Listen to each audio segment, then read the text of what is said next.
The massive screen in the observation room lit up with swirling patterns of blue and green. Gray stood before the High Council, his long fingers trembling slightly as he adjusted the display controls. He had triple-checked his findings, but still could hardly believe what he had discovered. In all his years as chief scientist of the Exploration Division, he had never seen anything like this. "Distinguished council members," he began, his voice steady despite his nervousness, "what you're seeing is not a simulation. These are real-time energy readings from a small planet in what we previously classified as an unremarkable solar system." He zoomed in on a particular spot, highlighting a bright cluster of energy signatures. "We have been monitoring this world for some time, but recent developments have revealed something extraordinary." The council members leaned forward in their seats, their usually impassive faces showing rare signs of interest. The head counselor, an elderly figure with pale silver skin, raised a hand. "Explain these patterns, chief scientist. They appear chaotic." Gray nodded eagerly. "That's exactly what makes them remarkable, head counselor. These energy signatures don't follow any logical pattern we've ever encountered. They're not technological in nature, nor are they natural geological phenomena." He pulled up another image, this one showing a city at night. "The species that lives here, they call themselves humans. They create, without purpose." Murmurs filled the chamber. The concept was almost impossible for them to grasp. In their civilization, everything was created for a specific function. Every action had a practical purpose. Every decision was based on logic and efficiency. "Watch this," Gray said, playing a recording. The screen showed a human moving rhythmically to sound waves, alone in a room. "They call this dancing. They move their bodies to patterns of sound, not for exercise or training, but simply because it brings them pleasure." And here, he switched to another recording of a human applying colored substances to a flat surface. "They spend hours creating visual representations that serve no practical purpose. They call it art." One of the younger council members stood up. "But what is the function? What problem does this solve?" "That's just it," Gray replied, his excitement breaking through his professional demeanor. "It solves nothing. It serves no practical purpose." And yet, he displayed a series of brain scans. When humans engage in these activities, their neural patterns show intense activation. They experience something they call joy. And more importantly, these seemingly pointless activities appear to enhance their problem-solving abilities in other areas. The head counselor's eyes narrowed. "Are you suggesting that inefficiency makes them more efficient?" "Precisely." Gray expanded the display to show more data. "Their technological development is primitive compared to ours. Their social structures are chaotic. Their decision-making processes are heavily influenced by emotional responses rather than logic. By all standard metrics, they should be failing as a species. But instead, they're advancing at an unprecedented rate. They adapt, innovate, and solve problems in ways we never considered possible." The chamber fell silent as the council processed this information. It challenged everything their civilization was built upon. The idea that purposeless activity could lead to greater advancement was revolutionary and potentially dangerous. "There's more," Gray continued, his voice softer now. "We've detected similar energy patterns starting to appear in some of our younger population. Those who have been studying Earth from afar, they're beginning to exhibit behaviors that mirror human creativity. Some have started producing sound patterns similar to human music." The head counselor rose slowly, his face grave. "Are you saying this human condition is contagious?" "Not contagious, head counselor. Inspiring." Gray gestured to the screen, where images of human art, dance, and music played in sequence. "For the first time in our history, we're seeing members of our species create things simply because they want to, not because they need to. And these seemingly pointless creations are leading to breakthroughs in science, technology, and social development." The council chamber erupted in worried discussion. The head counselor raised his hand for silence. "What are you proposing, Chief Scientist?" Gray took a deep breath. "I propose we establish a permanent observation post on Earth. We need to understand this phenomenon. If we can learn to balance our logical nature with their creative spirit, it could revolutionize our civilization. These humans, in all their chaotic glory, might hold the key to our next evolutionary step." The council members looked at each other, a mix of fear and fascination on their faces. After millennia of logical, purposeful existence, they faced a choice: remain as they were, or embrace the beautiful chaos that humanity represented. Jack stared at his coffee mug with a puzzled expression. Something wasn't quite right, but he couldn't put his finger on it. The coffee tasted different every morning, even though he hadn't changed his brand or brewing method. At first, he thought he was imagining things, but lately, he'd noticed other small oddities in his daily life. His paintbrushes moved slightly between painting sessions, though he lived alone. His guitar strings vibrated sometimes when no one was playing them. The plants in his apartment seemed to lean toward him whenever he sang during his morning routine. Little things, barely noticeable, but they added up. Unknown to Jack, Blue watched him from a corner of the room, completely invisible thanks to their advanced cloaking technology. As the designated observer for this human subject, Blue was fascinated by Jack's morning ritual. Humans called it getting ready for work, but it was unlike anything in Blue's world. This morning, like most mornings, Jack hummed while making breakfast. Blue had analyzed the sound patterns extensively, but couldn't find any practical purpose for this behavior. The human wasn't practicing speech, wasn't communicating with others, and wasn't even making sounds that followed a logical pattern. He just seemed to enjoy it.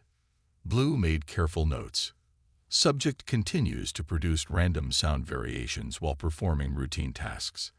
Despite the clear inefficiency of this action, it appears to improve the subject's emotional state. Jack finished his coffee and walked to his easel by the window. He had 30 minutes before he needed to leave for his office job, and he always spent this time painting. Blue moved closer, adjusting the subtle sensors that monitored Jack's brain activity. Today, Jack was working on a sunset scene. Blue watched in confusion as the human mixed colors that didn't accurately represent any sunset they had ever observed. The oranges were too bright, the purples too deep, and there were swirls of color that didn't exist in any real sunset. By all logical measures, it was wrong. Yet somehow, it was also beautiful. "It's missing something," Jack muttered to himself, stepping back from the canvas. He tilted his head, added a few more brushstrokes, then smiled. "There, that feels right." Blue made another note. Subject continues to prioritize feelings over accuracy in artistic creation. Despite numerous errors in realistic representation, subject appears satisfied with the intentionally incorrect result. At the office, Blue followed Jack through his workday. This part made more sense to Blue. Humans organizing data, making logical decisions, completing tasks. But even here, Jack found ways to add what humans called creativity. He decorated his desk with small plants and drawings. He used colorful sticky notes instead of standard digital reminders. During his lunch break, he sketched in a small notebook while eating. Blue accidentally bumped Jack's water bottle while trying to get a closer look at the sketch. Jack looked up, glancing around the empty break room. "Hello," he called out. "Is someone there?" Blue froze, heart racing. Direct interaction with subjects was strictly forbidden. They waited until Jack shrugged and went back to his drawing before making another note. "Must be more careful. Subject shows surprising sensitivity to presence." Later that evening, Jack took a different route home from work. Blue followed, recording this deviation from routine. The reason became clear when Jack stopped near a small park where a street musician was playing guitar. Jack stood listening, a smile on his face, and dropped some money in the musician's case. Blue watched in amazement as several other humans did the same thing. None of them needed to be there. The music served no practical purpose. The musician wasn't providing any useful service or solving any problems. Yet people stopped, listened, smiled, and gave away their resources willingly. Making another note, Blue wrote, "Humans routinely trade practical resources for completely non-essential experiences. This defies all logical economic principles, yet appears to create strong social bonds and individual satisfaction." Back at home, Jack spent the evening painting while listening to music. Blue sat in the corner, sensors running, trying to understand. The data was clear. Jack's brain activity showed he was happier, more relaxed, and more mentally active when engaged in these pointless creative activities than when doing his objectively more important office work. Just before bed, Jack looked at his finished painting and smiled. "Not bad," he said to himself. "Not bad at all." Blue looked at the painting too, feeling something strange inside. For the first time in their life, they wanted to create something, just because. The observation ship hung silently above Earth, hidden from human detection systems by technology centuries ahead of their capabilities. Inside, White stood before a wall of screens, each showing different aspects of human culture. Music played softly in the background, a human creation called jazz that had particularly caught the research team's attention. "Play the sequence again," White instructed the computer. On the main screen, a time-lapse showed humans building something in a large space. It started with an empty room, then progressed through stages as humans worked together to create what they called an art gallery. "Stop," White said sharply. There. That moment. The screen froze on an image of humans arguing about where to place different pieces of art. "Look at this chaos. No predetermined plan. No efficient organization. They're making decisions based on feelings." White shook their head in wonder. And yet, the end result. The time-lapse continued, showing the finished gallery. It was beautiful, even by their alien standards. The art pieces seemed to flow together in a way that their most advanced computers couldn't have calculated. Another researcher, Red, entered the room carrying new data readings. "White, you need to see this. We've been analyzing their entertainment channels.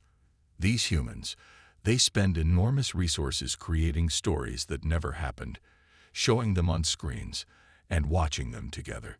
White turned to face Red. "More fiction. Like their books." "Yes, but with moving images and sound. They call them movies and shows. They spend hours watching them, discussing them, creating theories about them. And look at these brain scans." Red projected a new image showing human neural activity. "When they watch these stories, their brains light up as if they're experiencing the events themselves." White studied the scans with growing excitement. They're training their minds to imagine different possibilities. Every story they tell, every piece of art they create, every song they sing. It's all practice for thinking in new ways. The research team had grown over the past weeks as more scientists arrived to study this fascinating species. They had observation posts in every major city now, watching humans create and share their art. What had started as a simple investigation had turned into the biggest research project in their civilization's history. In another part of the ship, Yellow worked on categorizing different forms of human music. They had discovered thousands of distinct styles, each with its own patterns and emotional effects.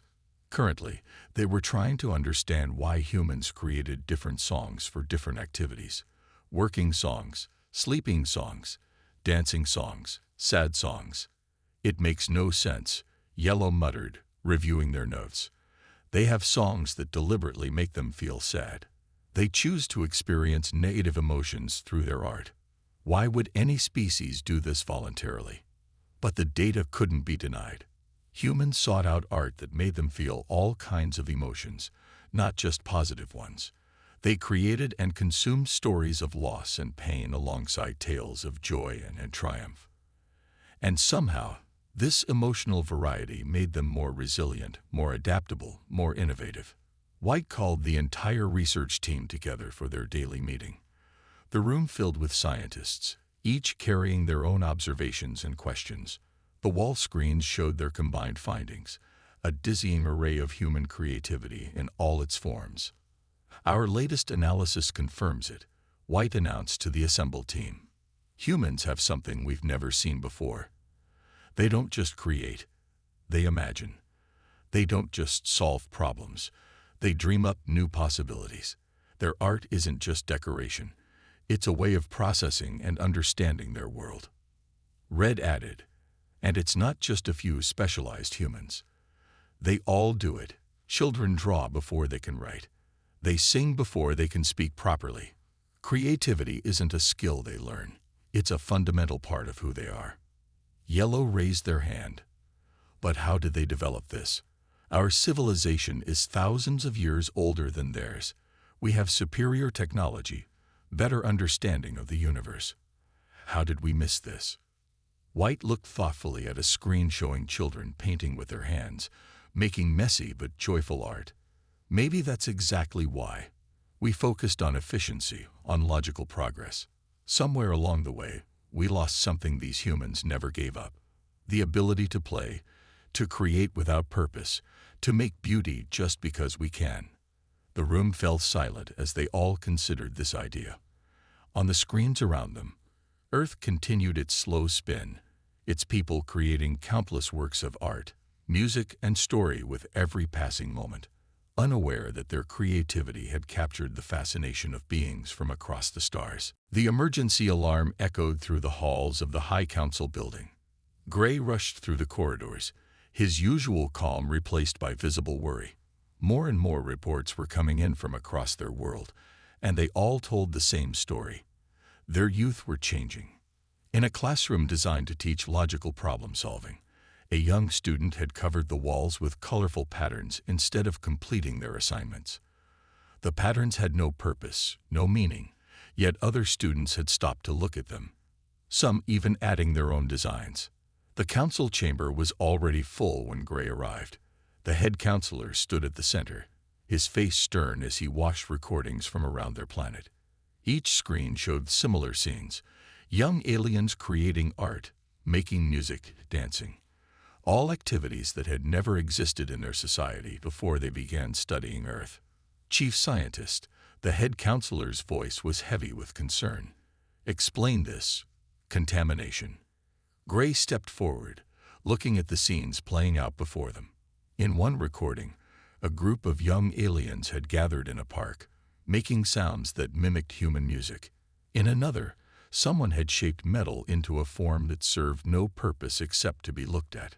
It's not contamination, Gray said carefully. It's evolution.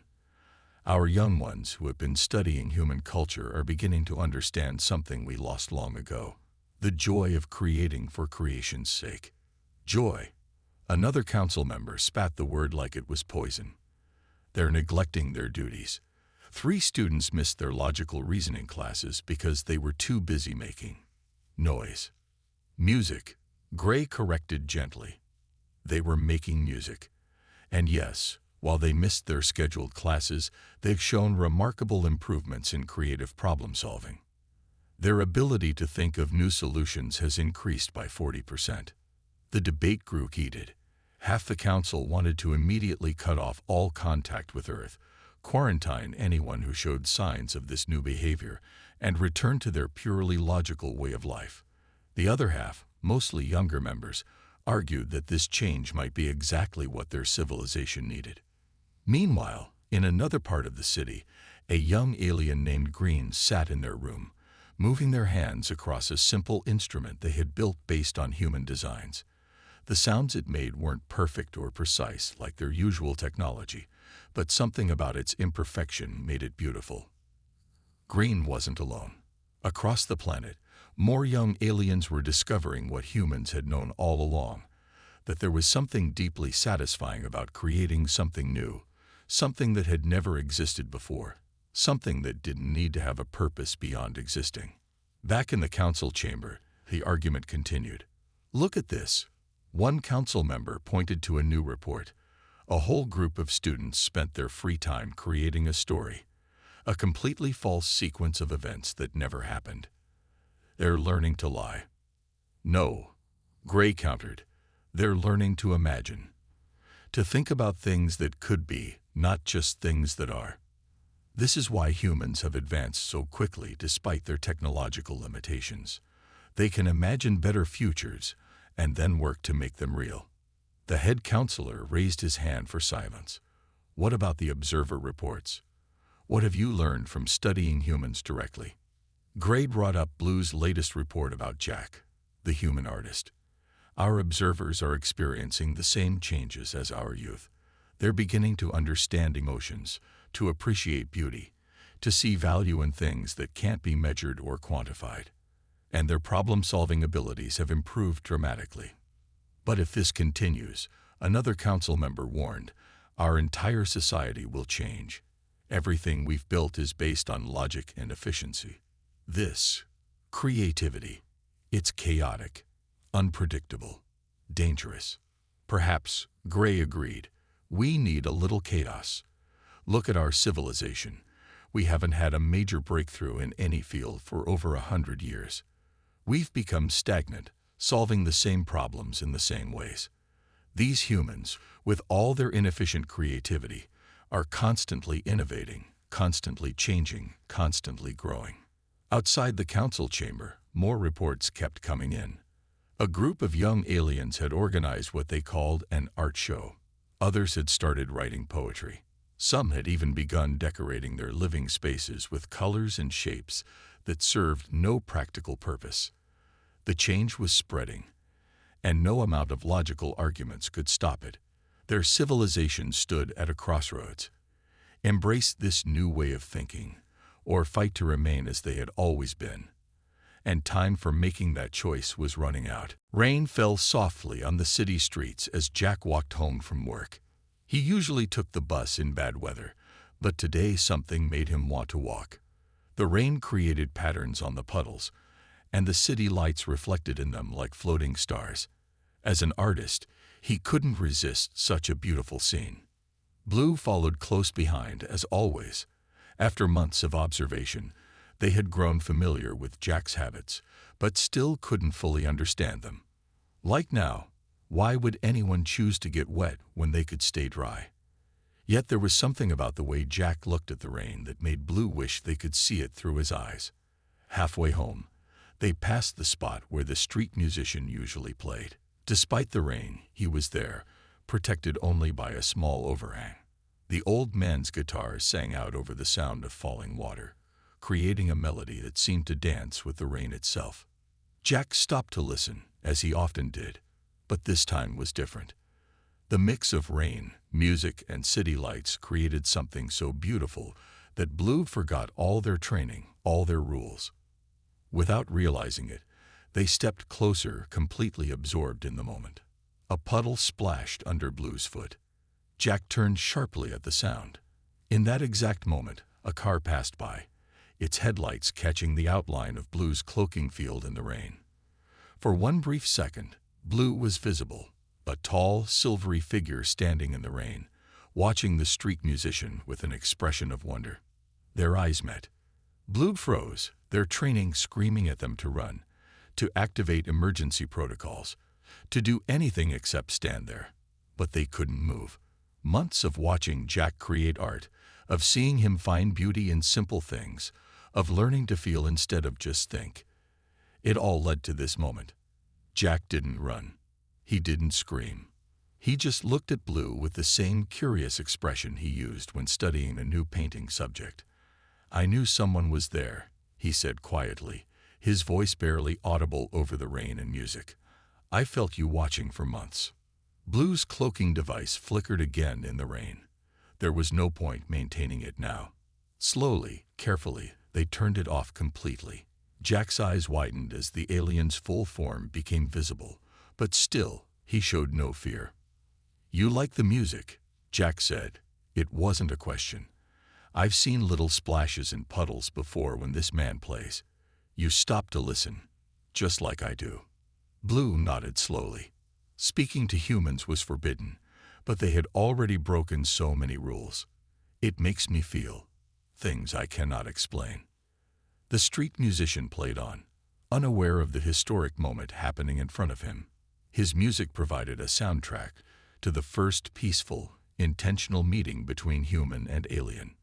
That's what art does, Jack smiled. It makes us feel things we can't explain. That's why we create it. A small group of people walked past, and Blue quickly reactivated their cloaking device. Jack understood and pretended to check his phone, but he kept talking softly. "You've been watching me paint, haven't you? Moving my brushes sometimes."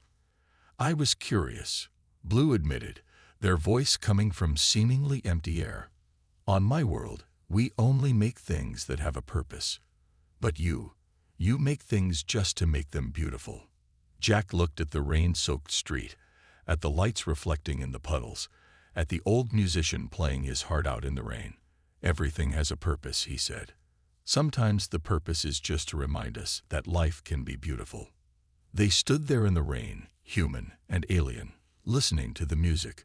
Blue felt something strange in their chest, a warmth they had never known before. Was this what humans called happiness? "Would you like to learn to paint?" Jack asked suddenly. "I have an extra easel at home." Blue knew they should refuse. They should report this contact, end their mission, return home. Instead, they found themselves saying, "Yes, I would like that very much." The street musician finished his song and immediately began another.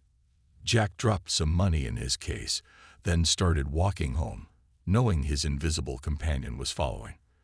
But now everything was different. Now they weren't observer and subject.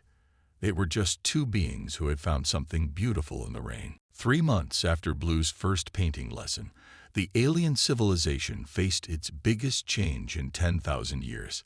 The High Council chamber was packed with members watching screens showing countless young aliens creating art, music, and dance.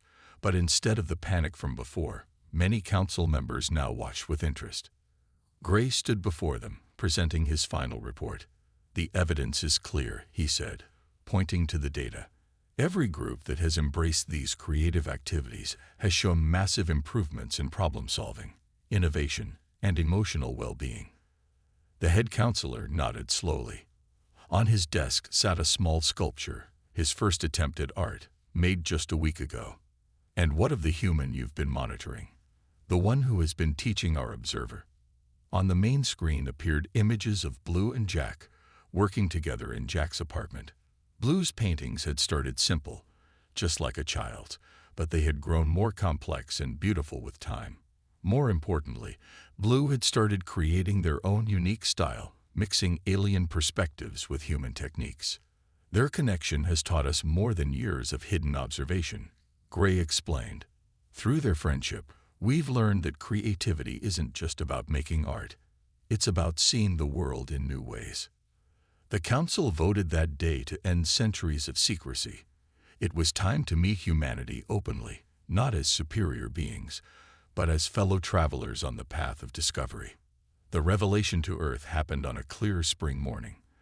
Alien ships appeared in the skies over every major city, but they didn't come with weapons or demands. Instead, they came with art. Huge floating displays showed alien and human artwork side by side. Music from both worlds played together in strange but beautiful harmony. Jack watched from his apartment balcony as Blue's ship descended to the nearby park. After months of secret friendship, he could finally greet his alien friend in public. Blue stepped out wearing Earth clothes they had designed themselves, a colorful mix of human fashion and alien style. "Your people seem to be taking this well," Blue said, looking at the crowds gathering below.